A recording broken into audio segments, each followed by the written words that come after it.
Hi, I'm Julieann Hartman, and welcome to part 2 of the Rich Van Winkle story. Pastor Rich over here, thank you so much for coming on the show and literally telling us about your testimony, telling us about your childhood, your upbringing.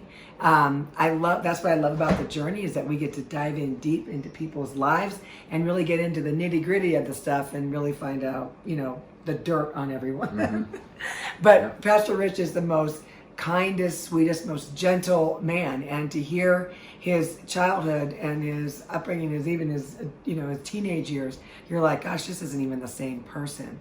So we ended up the last show, we were talking about I think you were a little older when you beat a man up pretty bad. Mm-hmm. So I want to go back into your 10, 12, 13-year-old self and see where were you at that point. Okay. All right. My parents divorced. I was 10. And then the divorce said that when I was 12, I could choose who to live with. Okay. So I chose to live with my dad. Okay. And at that point, that really began a separation between my mom and I. And that, as I shared last week, it got worse, then ended up good though. Right. And the thing I can see is at this point, if I look back now, Jesus was with me all the time. Yeah. And I'll go back to when I was still with my mom. I would have been 10. And my dad had an accident. Right. He was very aggressive, very angry. He had epileptic fits. Wow. And stuff. And so one time he came, I was probably about 11, and I was still with Mom, and he came down there to where we lived in Missouri, and he was very angry. And my mom was frightened. Yeah. And all I remember, my dad was standing at the screen door, and he put his arm up and cut his wrist. And then he started beating on the door to get in. And I told you, my dad was a very strong man. And so Mom said, when we hear him come in, we're going to run. And so my sisters, little brother, Mom, and we were renting the upstairs to a single lady, a single mother. So we were all together, and we heard the door break in because Dad went upstairs. And when the door broke in, Mom said, run. And so we run across the street, and there was a church there. And this is another reason I turned against the church. So we ran up there, and here's Mom, and we're in tears, and we're saying, look, there's a guy, he's trying to maybe murder us, we don't know. They wouldn't help us. They just would not help us. So my mom and I and my little brother and sisters and this other lady and her kids, we're just walking down the highway. And this guy came and stopped with a pickup.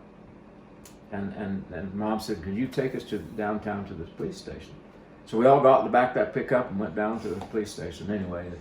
And I don't remember all of it. They went and arrested my dad. I don't remember the rest of that story. But I at that point too, the understanding that God was going to help me, because I was running. I would outrun everybody, And I was saying, God, you got to help us. You got to help us.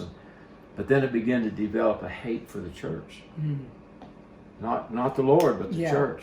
And that's the church years later that we went back in there and it was. Oh, and you were okay. And so, so at that point, for me, being a Christian I love Jesus, but all of a sudden these Christians were hypocrites to me. Right. Yeah. And if I'd had one Christian man come to me and just say, Jesus loves you, I love you, I would have melted like butter.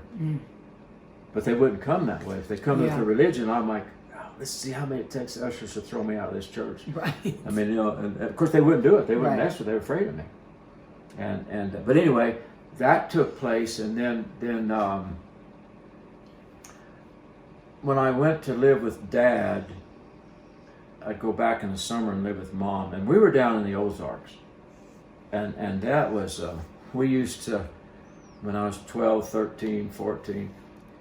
In Missouri, you couldn't take liquor into the tavern, which we drank beer. So there's a bush out there, and these guys would hide their whiskey under it. So when they went in the tavern, we'd go steal their whiskey.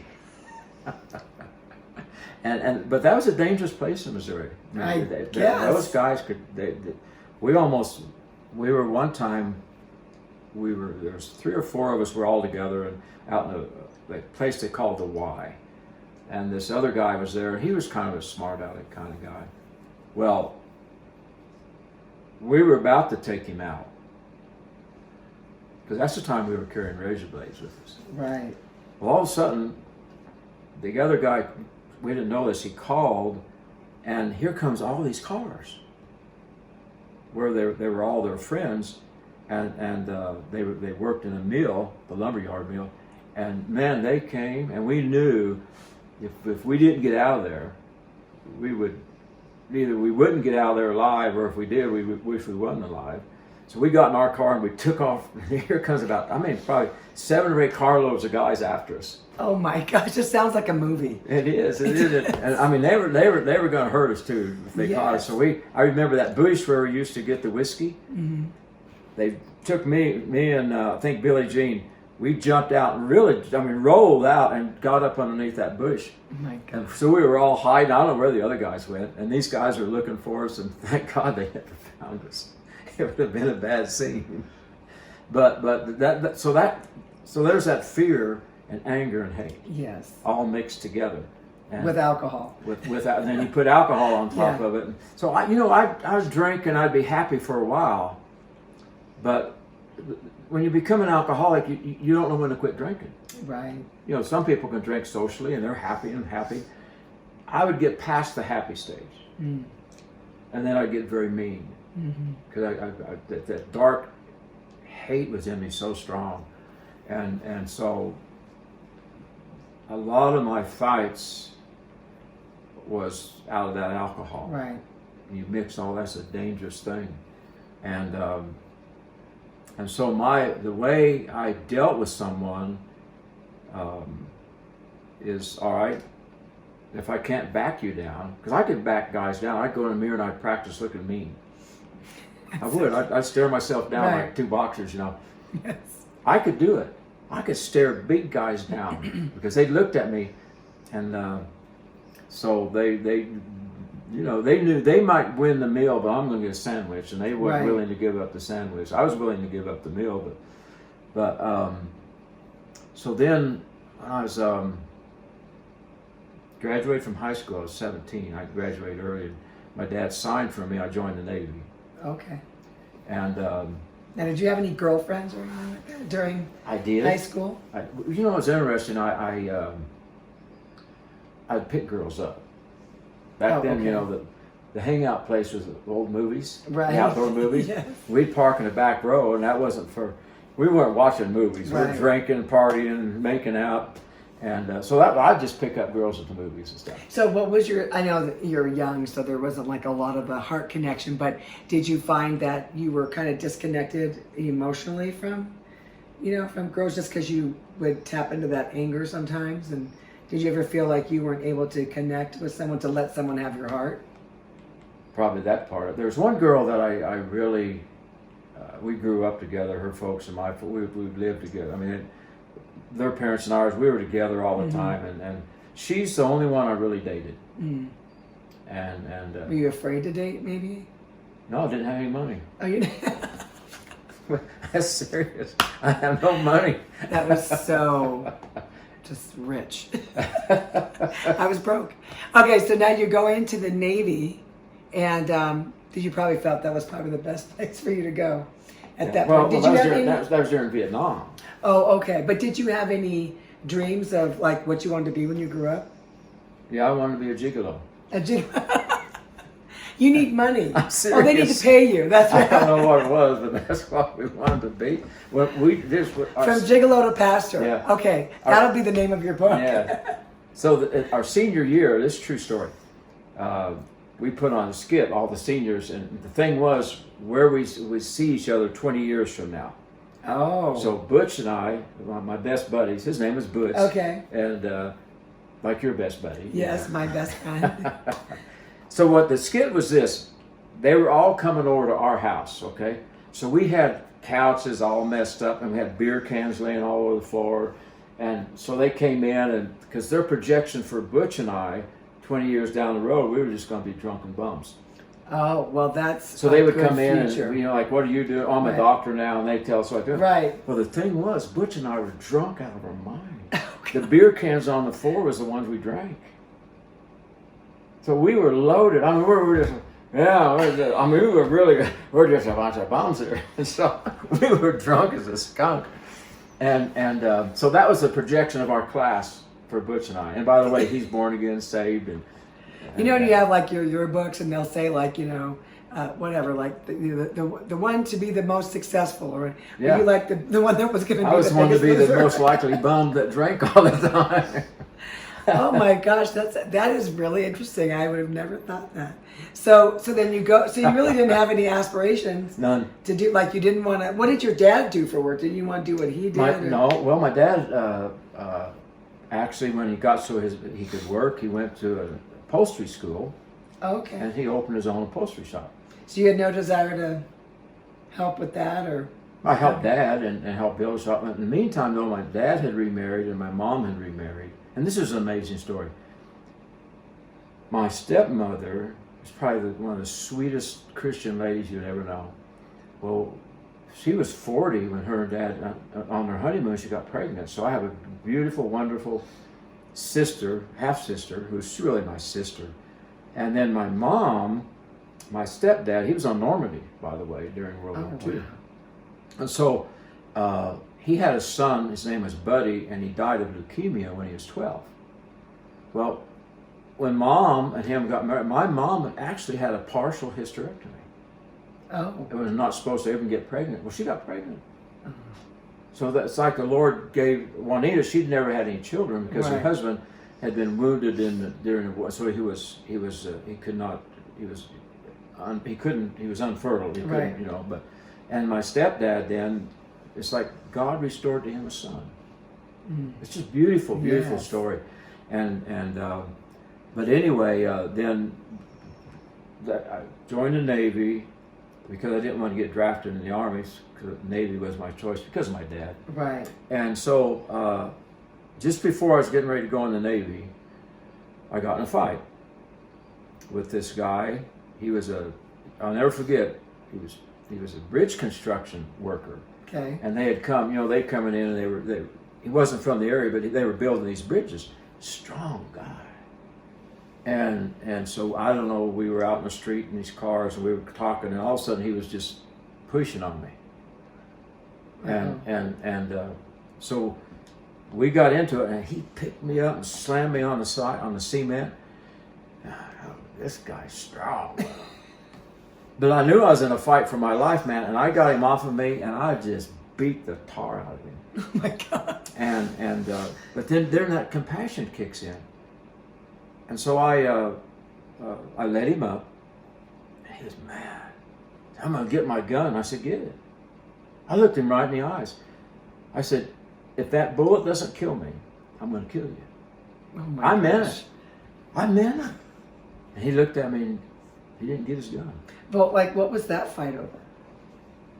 We were probably just drunk. See, that's what's crazy. It wasn't even anything that was a big deal. No, Yeah. it wasn't like he stole my girlfriend or something. Yeah. We just, Yeah. I had never met the guy before. And, he just pushed on me, and I said, okay, let's go for it. This is just really the beginning of the story, but I mean, there's many things that was literally trying to take you out until, right, to keep you from really committing your life to the Lord. Oh, yeah. Yeah, a lot of things. And the thing is, I got in the Navy, and I got saved in boot camp. Now, this is interesting. I knew the Lord. I loved the Lord Jesus with all my heart. And there'd be many times I'd come, I was so drunk.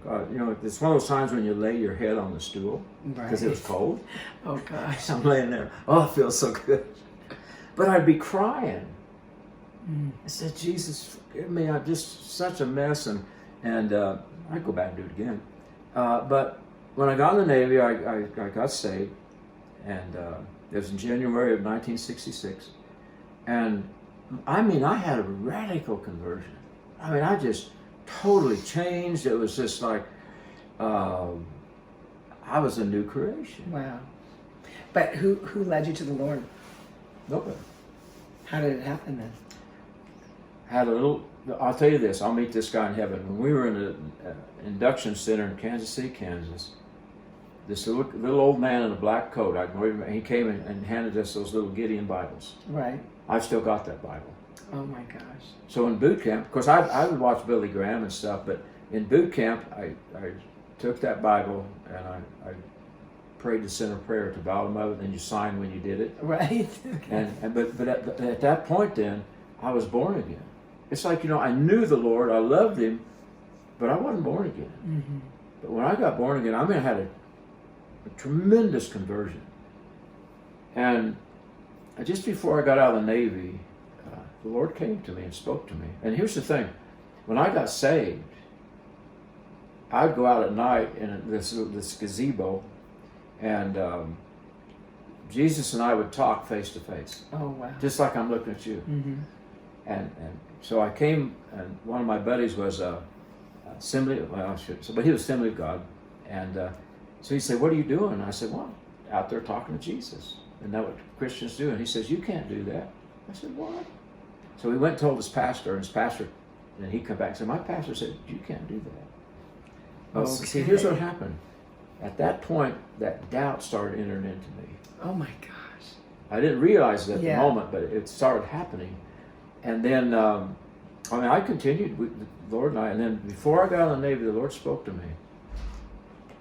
He was standing there, and I remember he said to me, he said, "You're going to leave me for a season, but I'll come back to you." Oh wow. He didn't say anything to me coming back to him. He said, "I'll come back to you." And I'm like, So sure enough, I got out of the Navy, went to start college, and then decided I could go out to the bar with my buddies. Mm. So, so I first started, I'd drink a Coke, and the next thing, Right. well, I guess I'll drink a beer. Next thing, no, I'm a drunk again. Yes. And only this time, because of the knowing I had so turned against the Lord again, I even got worse. That's what my friend told me, "You're 7 times worse." That's interesting because it's almost the guilt and the shame, I think, make you, Mm-hmm. it Oh, takes yeah. you to an even lower place. Oh, yeah. As opposed to being in the world and not even knowing the Lord Yeah, and having that conversion. yeah. Honestly, that's the first time I ever really thought about that. Because you hear that all the time. I got saved and I got worse. Mm-hmm. And I think it's the shame and the condemnation that comes on top of it because now you know better. Yeah. You know that you don't have to do something like that. And the thing is, if everybody that's listening is, when you enter into compromise, Mm-hmm. then all of a sudden it seems, like, well, I'll just drink a beer with you. And, 2 beers is a little better. Right. I'm not drunk or anything. Yeah, and the next thing you know, though, you get into that progression Mm-hmm. again. Only now you're filled with, "Oh Lord, I'm so sorry." I cried, and I'd say, "God, I'm drunk again," and I go out and do it again. It's kind of like sex as well. Yeah, yeah. Premarital sex. Yeah, yeah, and so then I was very with the girls again, doing all kinds of crazy things, but I met Dorothy, and this is interesting. The first date I had with her, I was drunk. I was always drunk, Okay. and I said, "Would you marry me?" And she just like laughing at me. Right. But this is what's interesting. When I took Dorothy out, I knew I was going to marry her. Mm. I can't explain that. And "Would you marry me?" And she's like, "Oh yeah, sure," because I'm drunk, So. Now, did she know you were drunk?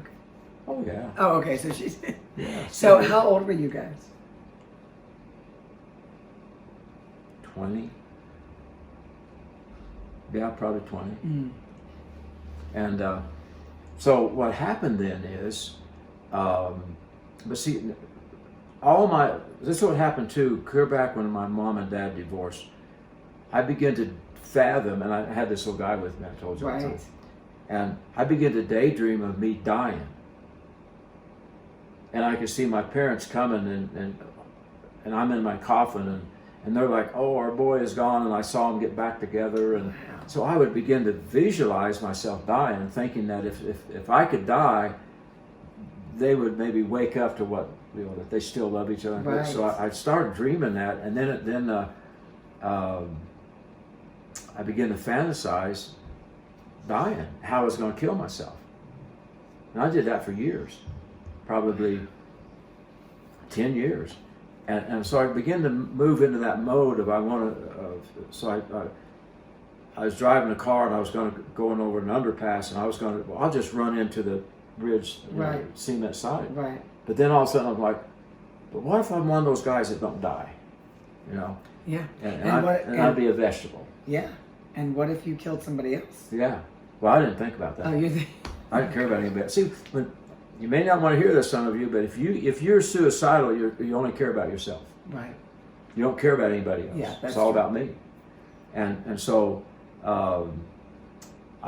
when Dorothy and I, we really did start dating after that, and we drank. I drank a lot. I got in trouble a few times with getting her to drink, because she loved the Lord, but I finally then got a handle on the drinking and quit drinking, and so Dorothy and I got married, and within our first year of marriage, I tried to commit suicide. We'd been married 8 months. Oh gosh. And what happened was, I went and bought a .38 special, and I was going to shoot myself. I thought, well, that would be quick. Then I thought, what if I was one of those guys that didn't die? Oh no. And that's the only thing that kept me from shaming myself, because I went out in the woods and I was standing there and I thought, what if I don't die? So I didn't do it. So anyway, what I did do, I took a whole bottle of sleeping pills. I took a whole bottle of aspirins. Whatever I could get, I'd take it. I took some bug spray, bug spray, and I'd fill a part of a cup with it, and I drank that, and I know that I died, and it's an interesting thing that happened to me. Dorothy came about that time, and she said, "You're really sick," and she took my temperature, and it was over 105. And that was, like what, you were like had the flu? No, that was from all that stuff I'd taken. Oh. Already working in my body. Oh God.